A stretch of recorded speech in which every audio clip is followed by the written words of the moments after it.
boom, right? How many car guys and girls do we have here? Yeah, that's pretty cool, huh? I mean, imagine I was watching that and I'm like, did you guys notice the detail? The dude all of a sudden is going down, all of a sudden his transmission's in his lap. Did anybody see his transmission come back in his lap? I mean, that's quite an explosion, right, Eric? I mean, that's like, you ain't fixing that motor, right? It's just starting from scratch. Hi, my name's Tony. I am the lead pastor here at Gateway. Glad you're here. We're going to continue this series called Unexpected, overcoming the challenges that no one expects, but that every one of us will experience. And wonder what in the world would cause a motor. I mean, this is a fine-tuned, expensive, the best mechanics in the world have dealt with this motor. And what would cause a motor to just explode like that? Well, I went to ChatGPT because I don't know cars. Because I really wanted to know what in the world I could have called Eric, I guess, or John, or somebody like that knows cars. But here's one of the reasons that ChatGPT, which is the AI thing, they came back and said, oh, cars can explode a number of ways like that, race cars especially, but one of them is an engine misfire. So here's what happens. When one or more cylinders fail to ignite the air-fuel mixture properly, am I talking your language, Eric? You guys, am I talking your language, right? That air-fuel mixture, the engine loses power and efficiency, resulting in an unburned fuel that makes its way to the exhaust and boom, right? Right? Didn't know you were coming for Car 101 today, did you? Another reason is a valve problem. Faulty valves can lead to fuel leaks. Fuel leaks are bad in race cars. There's so much stress and so much RPMs and but these fuel leaks, oil leaks, or overheating, which can cause a boom, right? It explodes. There are a number of reasons the car might blow up, but here's one thing that's in common with all these cars that blow up. No one saw it coming. They just didn't see it coming. Most burnouts, most explosions, most blowing something up like that, it happens because something small and unseen on the inside is going on. There's a problem. And the pressure of flooring that thing and trying to get up to 200 miles an hour in 2.3 seconds or something like that, right? I don't know if anybody noticed, but they showed the mile per hour on there. I mean, these guys were at 200 miles an hour like that. That's a lot of pressure on an engine. If there's just a small problem, boom. Things seem good on the surface, but when the pressure's on, the speed is fast, and the stress is real, burnout happens. What if the drag car today is a metaphor for life? In 2019, I was burned out. Those of you who serve closely with me here, the church board, you all knew I was dying to like something because I needed a change, I needed something. And I'd been pastoring this church for 8 years. Most pastors don't pastor that long. This is in 2019. I'm coming up on, it'll be 13 years in March, I think. Most pastors don't pastor that long. And typically, pastors will hit a wall at year 7, and or even before that, and they'll leave and go somewhere else and start all over again. And I was feeling this internal pressure, and I'd been here about 8 years, and it was a lot of emotional ups and downs in those 8 years. Some of you have lived that with me. We've been through it together. The joys of pastoring are great, but so are the struggles, the challenges. The church was strangled by a debt that we could not pay. When I came, 50% of the offering was going to the bank. Now, I know money's not everything, and we put our faith in God, but money's not everything, but it sure does help when the stress is on, right? And things have to get done. The challenges of the changing times and the cultures. I didn't want to do this anymore.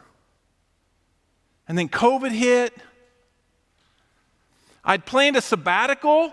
And guess what? I planned my sabbatical like a year out. And guess when I planned it? The summer of 2020.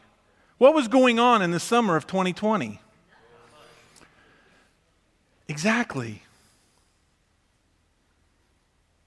So it really wasn't. The church, my first Sunday gone on my sabbatical was your first Sunday back meeting together after COVID.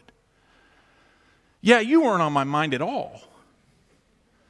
Those of you that are elderly, you weren't on my mind at all. See, you just can't get away from things, right? The struggle to turn the ship to the mountain peak that I could see what you could be, that I could see where the church could do in this community, what you all could be. The stress and the years of turning that ship had just wore me out. And I was tired. I was thinking of leaving. Ask my wife. She told me one day, just leave then. She didn't mean her. That's another story. Dealing at times with difficult people and challenging situations. Let's just say I was tired. Not to mention the business that I had to make ends meet, because at the time the church just couldn't pay me much. I was burned out. It wasn't that I didn't love you or the church or anything like that. And this is what it's like in your life. It's not that you stop loving the people around you, it's just kind of like or you stop loving your job or whatever it is that you're doing, but you reach a point where you're just like, man, I need to change. Something's got to change. I had just finished up my master's in divinity. How many of you have ever gone back to school, pastoring a church full time, running a business, 3 kids at home, in your 40s, and you go back to school? Yeah, I mean, so some of this I bought on myself, but I felt like I was empty inside and I needed more, and I wanted to hang out with people that were pastoring. I wanted to learn from them. I wanted to relearn things that I had forgotten and learn new things, and I felt like I really needed this in my life to stay fresh and renewed. And at the end of 2018, when I graduated, I was crisp, toast, burnt.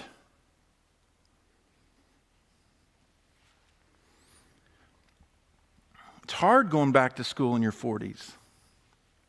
The mind doesn't work like it used to in your 20s, does it? Yeah. Let's just say I was tired. The signs started to show themselves. I didn't think that I was burned out. I actually had a philosophy in life that this would never happen to me. I'm a type A personality. This would never happen. I'll never get tired. And I just go. And I had this thought in my mind that I'm never going to burn out. I'll never get tired of doing this. I noticed some of the symptoms just, that I started to write off at the time. But now looking back and after doing some research and reading, and I told God, I almost called Brett this week. Brett, I don't want to do this message. I don't want to do this message. You need to do this message, right? Because Brett's just cool and calm and just never burns out on nothing. Here are some of the symptoms that you might be experiencing if you're pushing toward burnout. Here they are. The first one's the physical symptoms. Chronic fatigue, low energy levels, frequent headaches, muscle tensions, weakened immune system. You're constantly getting sick. This is a sign that something's going on in you that's pointing to something that might happen down the road worse than where you're at today. The emotional symptoms, increased irritability and impatience. No, I'm not really naturally just like that. I was going through this. Reduced sense of accomplishments, increased cynicism. There were times I just didn't care. It's not that I didn't love you, I just didn't care anymore. A detachment from your work or life in general. A sense of being overwhelmed and trapped. I remember telling Tamara that I feel like I'm losing myself. I felt like I was falling and nothing to grab a hold of, and I was just losing myself. I didn't know myself anymore. Emotional symptoms. Then there's cognitive symptoms, trouble concentrating or making decisions, memory problems, negative thinking, self-doubt. I remember telling Tamara many times, maybe it's just time for me to go. Maybe they need something different. Maybe they need someone different, a different person. They're at a stage in their life where they don't need me anymore. I started all this negative thinking. Behavioral problems. You begin to withdraw from social interactions. You procrastinate, and your productivity decreases.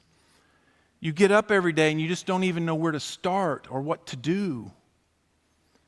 Overreacting to minor stressors. Ooh, that was a big one for me, and still is at times. I thought I was immune to burnout, but none of us are. You don't have to lead a church or business to get burned out. You just need to be a mom or dad with little kids at home, 4 little kids at home, 5 little kids at home, 6 little kids go home. No, I'm just kidding. Burnout, you see, is complicated. It's hard to see. It happens from just doing your normal day-to-day things. It's like nothing in your schedule changes. It often starts with this physical fatigue, and life gets busy and it keeps coming at us, and never taking time to refresh, never taking time to renew. Living our life in a way where we just don't take the time to rest. I mean, who wants to rest and get labeled as lazy, right? We think we're just tired. The physical fatigue plays a very big role, but in burnout, listen, the effects of burnout are more than just physical. It affects every part of your life. Every part. Your emotional life, your spiritual life, your relational life. Our routine never changes, but here's the thing. We get up to do the same thing over and over every day, but maybe we pray or we read our Bible. It's not that you even stop doing all of those things, or you go to work, or you take care of the kids, you take them to school. You have your routines, but the difference is now, as you do your routines, you slowly have found yourself stop feeling anything. You miss the small things. You miss the moments in your children because you just are tired and burning out, and you miss these little things. I'm going to tell a story on Abel, because you told me this story last night, and I thought there's some people that are watching and listening. John likes to tease Abel, and he said last night, he was telling me, he said, we're at the table, and I told Abel, he said, you're a Fruit Loop. And Abel goes, no, I'm not. I'm a fruit of the Spirit. You miss the little things like that. And they said they laughed and laughed and laughed and laughed. But when you start to get tired and burned out, you miss those moments. People that we once loved spending time with and enjoyed helping are now more of a burden than a joy. Every request, every ask, every text, every phone call, every email just sends you over the emotional edge and closer to the cliff till you're over. Burnout, on the surface, looks like you might just be physically tired and you need a break, but there may be more going on inside. Because you see, the cause of burnout is deeper than just being busy. It's deeper than that. Burnout doesn't come from just the external pressures. I had somebody tell me one time in a leadership thing that, have you ever met somebody that just has this enormous amount of pressure and tasks and responsibilities, and they never seem to lose their cool? But yet, you get a little busy week, and it's like, oh my gosh, my week's crazy. Here's what they said in the leadership thing. Stress isn't something that comes from the outside. Stress comes from the inside. Basically, what they're saying is you as a human being, can handle more pressure and more responsibility and more you can handle more. and not lose it. What happens is something on the inside breaks. Most of us think that this leads to burnout because too much external pressure, relationship problems, financial problems, work problems, healthcare problems, all of these things are my problem. And they're going, if that's the case, we all have a problem because we all experience those things. Burnout doesn't really come from the external pressures, but it comes from the internal problems that we have from being broken and empty and lost and having identity issues and knowing who we are. There's often hiding behind the physical, emotional, cognitive, and behavioral symptoms an abundance of insecurity and jealousy and fear and this deep sense of misunderstood identity and knowing who we are. And so what happens is all of us have this deep need for this unconditional love. Every one of us has this deep inside of us. We were wired for unconditional love. We were wired to be unconditionally accepted, good and bad, to be embraced. But we live in a conditional world. The pressure isn't that things are coming at you. The pressure is inside you feel like you need to add up to something.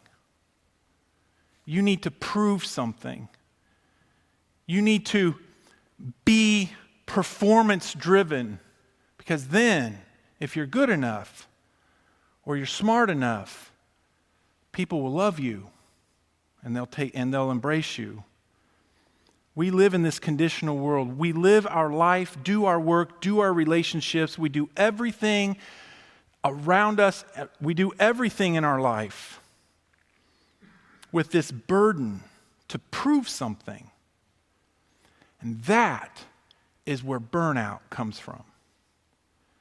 Not that you're too busy, not that you can't handle more pressure, but that there's something inside of you that is just wearing out. Think of it like this. We come naturally with just holes in the souls. We have these empty spaces, these wounds, these broken pieces. We have all of these insecurities and things that have happened to us in our life that cause us to want to perform, to be good so people will love us. And those are the holes. And what we're doing is that we are filling our life with busyness to try to fill those holes. And the problem is, have you ever tried to fill a bucket that has several big holes in it with water? And you just keep pouring water in it and pouring water in it? Eventually, you get tired and weary. And you just throw it up and say, this is ridiculous. I can't do this anymore. We cling to these distorted, unhealthy cycles of performance-driven lifestyle. Our real problem isn't money troubles, difficult people, busyness at work or home, the chaos in the news, right? That stresses us all out. Our problem is that we do life to prove something, to earn something, to be accepted and loved. We're broken on the inside, and our souls have holes, and we're doing everything we can to fill them. And eventually, no matter what you do, you will burn out if you continue to live like that. So, I thought about this, and Pastor Brett and I planned the preaching series and things, and we came up to a passage, and I thought to myself this week, you know what? This is going to be funny, but here's our real problem. We have a yoke problem. I don't mean the yolk of an egg.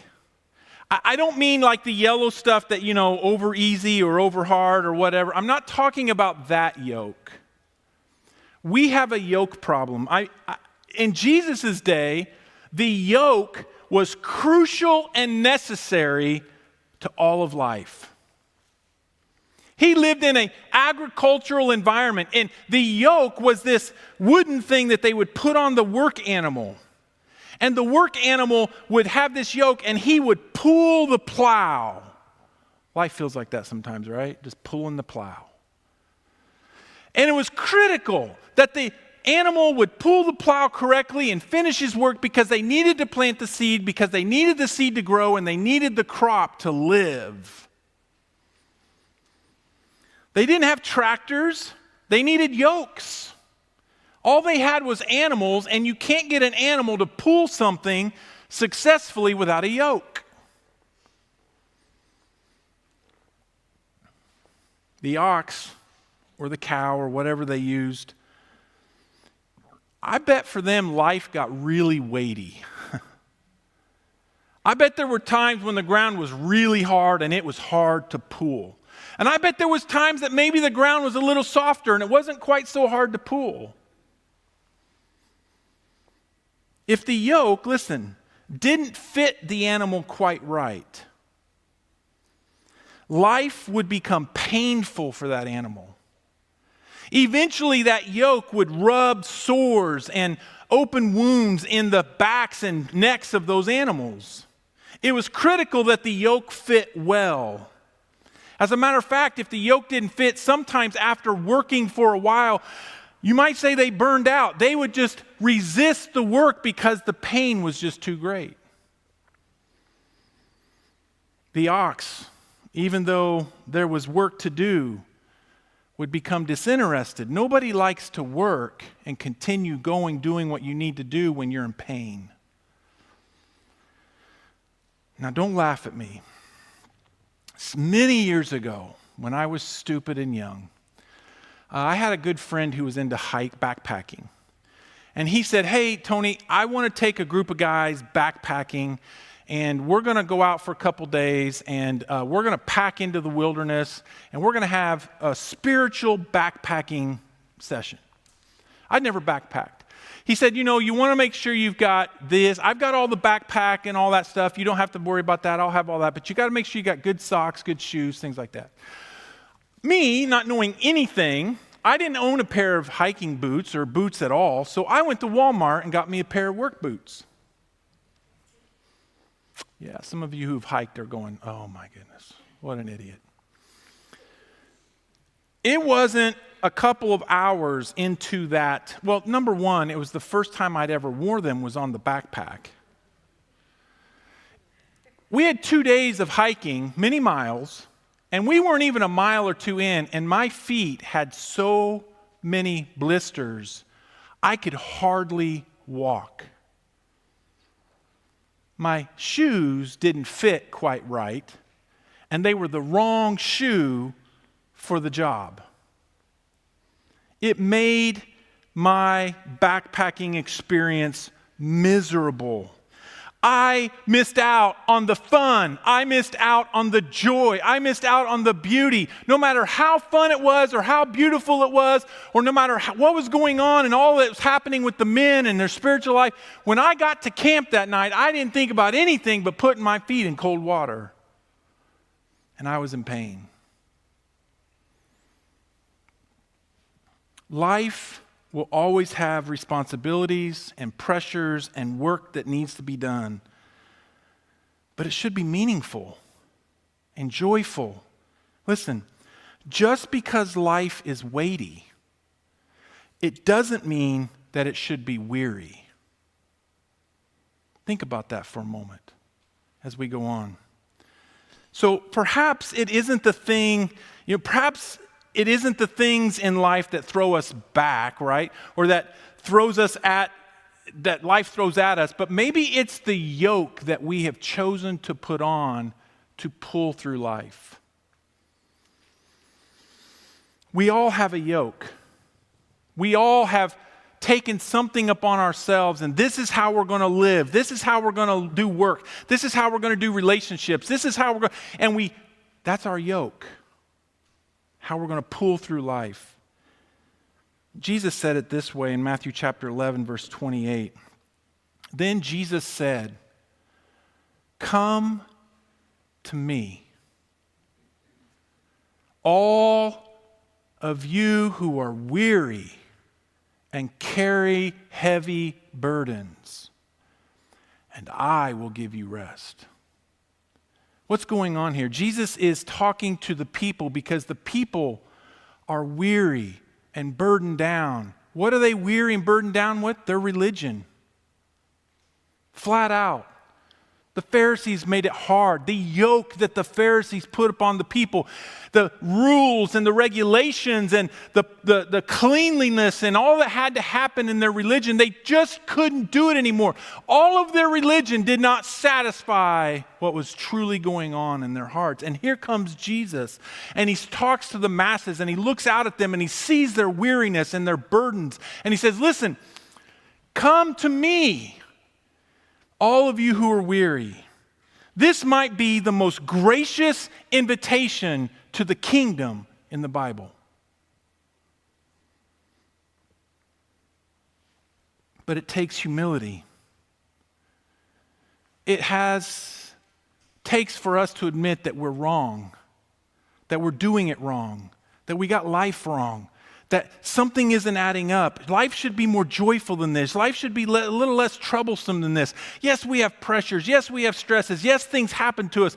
But life should be different. And it takes humility to admit, I'm not going the right direction here. There's something wrong. I've got the wrong yoke. And I'm pulling the load wrong. It takes humility to admit that we need somebody outside of ourselves. You know, the Greek words here that Matthew uses means grinding toil and desperate burdens. It's this grinding of life and these desperate burdens, like you just can't get past this thing in your life. Most of us turn to our own understanding, our own methods to do life, our own philosophies, even other religions and things like that. We even turn to Christianity thinking that the religion of Christianity is going to solve this for us, and it can become a burden too. See, our ways don't bring rest and refreshment to our souls. They only lead to burnout. So Jesus says, I can give you that rest and I can give you that refreshment if you just come to me. What does he mean by that? Verse 29. Here's where he says, take my yoke upon you. Let me teach you, because I'm humble and I'm gentle of heart, and you will find rest for your souls. Man, that sounds good. Here, he is inviting us to a different way to live. A different philosophy of life, a different look upon life, a different way to handle our stresses and the things in our life that cause these burnouts. It's a call to discipleship, to be a learner of Jesus. Let me teach you, he says, is the invitation. It could be translated, won't you become one of my disciples? If you'll learn from me, if you'll let me teach you, I will teach you. You will take upon yourself my yoke, and my yoke, he says, is different. You see, Judaism used the word yoke as a figurative way to signify submission, discipline, duty, even obedience. We all have a yoke. We've all bought into some system of life. We've all bought in some way. Maybe it's humanism. If it feels good, do it. Maybe it's some other religion. Maybe it's a philosophy. Whatever it is, we've all put upon ourselves a yoke that is teaching us how to live our life. And Jesus comes along and he says, my yoke's different. It's different than any other yoke. All the other yokes will lead you down to this burnout, but my yoke, no matter how hard life gets, no matter how burdensome it gets, no matter how stressful it gets, and no matter what pressures come at you, you will find rest. Jesus is saying, take it upon you. Verse 30, he says, I love this. You ready for this? He says, "For my yoke is easy." Now, see, I read that as a young person, and I thought, oh, wow, Jesus is promising me an easy life. And then I hit life. That's not what he's saying. The word that is translated easy normally is translated in the New Testament as kind. Jesus says, literally, my yoke, it's kind. It's not harsh. Let me put it to you another way. Jesus is saying this: all the ways in which you have lived your life, searching for purpose and meaning and fulfillment, they're all unkind. They expect more out of you than what you deserve. They expect more out of you than what you can give. They are like a yoke that doesn't fit. And the longer you wear that yoke, the more you're going to realize it doesn't fit. It's just going to keep rubbing and burning and hurting. It rubs and it rubs till life becomes wearisome and unjoyful and unbearable. But he looks at us and he says, but my yoke fits. It's perfect. It's kind. All those philosophies, all those religions, including the Christian religion in some ways, all those worldly systems and ways they will chafe you and burn you and hurt you and irritate you and leave you weary. But my yoke, my way is kind. My way is full of grace and mercy and unconditional love, fulfillment and meaning and purpose. Jesus doesn't say life won't be hard. We all have a yoke to wear. He's saying that his way leads to a different outcome, a different way of life. So what yoke have you taken on to pull the heavy burdens of your life? What yoke are you wearing today? What's your philosophy in life? What's your thoughts on what's important and not important? What I'm asking is this: how do you live your life? How do you deal with the pressures? How do you make decisions? Everyone has a yoke, a religion, a system, a philosophy, and a yoke, it instructs us in how we should live. Jesus wants us to take on his. All of us will have tribulations and troubles and trials and hard times. We'll all face difficult things that should crush everyone. But the yoke matters. And you might be here and say, well, you know what? My life hasn't really blown up yet. And maybe not. Maybe there's no headlines. You know, there's no affair or divorce or, stolen money or, streaking at the Colts game naked. I don't know. Maybe there's nothing that is like making the headlines and you just haven't lost your mind yet. But I think all of us reach a point in life where we have sort of this low-grade burnout. The symptoms haven't stopped you in your tracks. You've not come to a screeching halt and said, I can't go on anymore. You keep doing your daily thing. You're not in some free fall where you can't grab anything. You haven't totally lost yourself. But the joy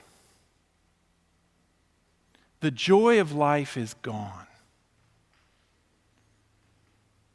Yet the functions of life continue. And you're just going through the motions. The meaning and the wonder of everyday life has been sapped out of you.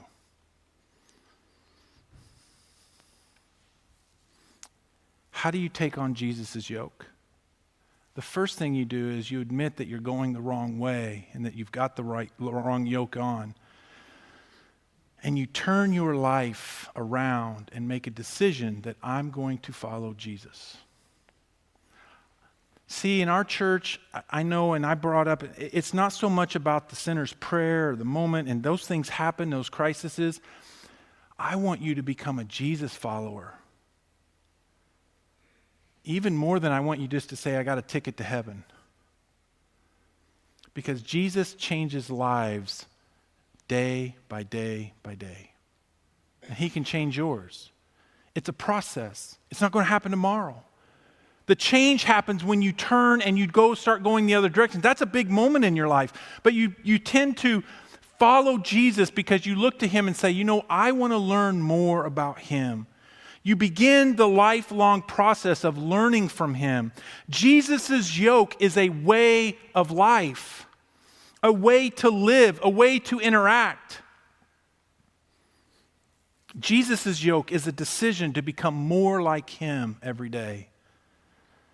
You start with the Gospels, and you read them, and you learn about Jesus, and you soak up Jesus, and you find, what was he like? What is his thought on these issues? How did he interact with people? You keep coming to the Jesus gatherings like this. You join a smaller Jesus gathering like a life group. You immerse yourself in the Jesus community because you want to know more about Jesus.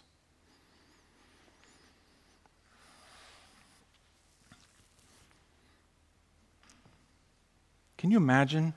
Imagine this with me for a moment. Imagine that we all live our lives with this deep sense that we're loved. Imagine living life not with the sense that you don't add up, not with the sense that there's something missing, not with the sense that you have to earn something, but imagine living your life with this deep sense that God really loves me and accepts me and embraces me, versus living every day of your life with this deep sense of insecurity and fear that if you don't perform, if you don't add up, no one will love you and no one will accept you. Those are two very different ways to live your life. Jesus loves you. He loves you unconditionally. You see, and this is a cheesy little thing, but you're going to remember this for the rest of your life. Here it is. Life, I think it's there. Life, I think it's there. There it is. Life will be taxing, but Jesus' way can be relaxing. Follow Jesus. Take his yoke upon you. It'll change your life. And it'll change how you handle all the issues of life. Father, I thank you for this moment. I thank you for your word. Jesus, we need you in this moment to come and just pour out your love, because there's someone here, Lord, that doesn't feel like they add up. They are wounded beyond compare. There are things in their life that they think, no one will ever accept me. But your yoke is kind and graceful and merciful. Your yoke tells us that we are loved and accepted, that you have a place for us at the table in the kingdom of God, and that all are invited. May we all take up your yoke today and follow you. In Jesus' name.